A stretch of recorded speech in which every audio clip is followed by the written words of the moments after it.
matin. Bonjour Nicolas Bouzou. Bonjour Dimitri, bonjour Anissa. Alors je Bonjour. disais, c'est le feuilleton du moment sur la planète Tech. Sam Altman, fondateur d'OpenAI, viré vendredi dernier.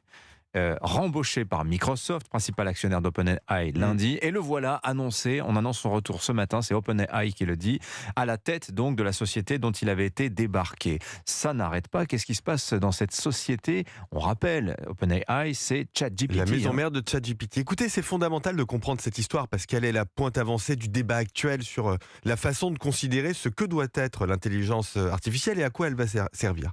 Vous avez, concernant l'intelligence artificielle, deux courants d'idées. Vous avez d'abord le courant de l'effective altruisme, excusez-moi pour l'anglicisme, l'altruisme efficace. C'était la logique à l'œuvre au début d'OpenAI. L'idée, c'est d'être certain que la technologie va être utilisée pour répondre à des questions d'intérêt général, lutter contre le dérèglement climatique, trouver de nouveaux vaccins, diffuser l'éducation. En général, les promoteurs de ce courant ne sont pas défavorables à la régulation. Et puis vous avez un deuxième courant d'idées qui s'appelle l'effective accélérationnisme, l'accélérationnisme efficace.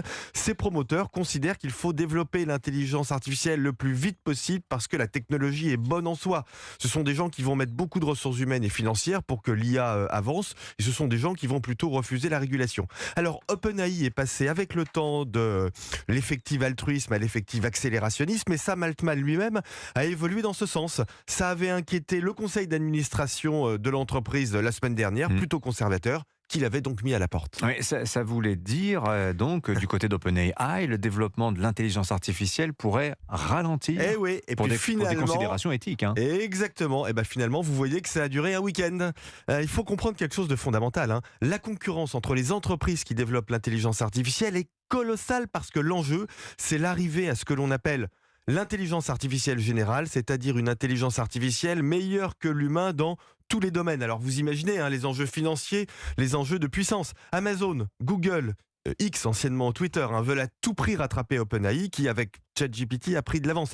Laurent Alexandre explique parfaitement dans son dernier ouvrage, La guerre des intelligences, que la course pour l'intelligence artificielle se déroule de telle façon que chaque entreprise a intérêt à arriver en premier à l'intelligence artificielle générale, quel qu'en soit le coût. Bon, est-ce que ça ne nous confirme pas une chose, c'est que plus que jamais, la régulation est nécessaire? Elle est nécessaire, il y en a déjà, notamment en Europe, mais enfin, il ne faut pas non plus tomber dans le fantasme qui consiste à penser que cette intelligence artificielle générale, quand on y sera, on n'y est pas encore, va se retourner contre les humains et exterminer notre espèce. Ça, c'est de la science-fiction, on verra, mais enfin, pour l'instant, c'est pas la réalité.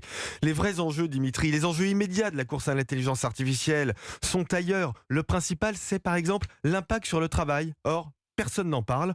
Aucun gouvernement, et certainement pas en France, ne s'intéresse sérieusement à ce sujet. Signature Europe 1, Nicolas Bouzou. Merci beaucoup Nicolas.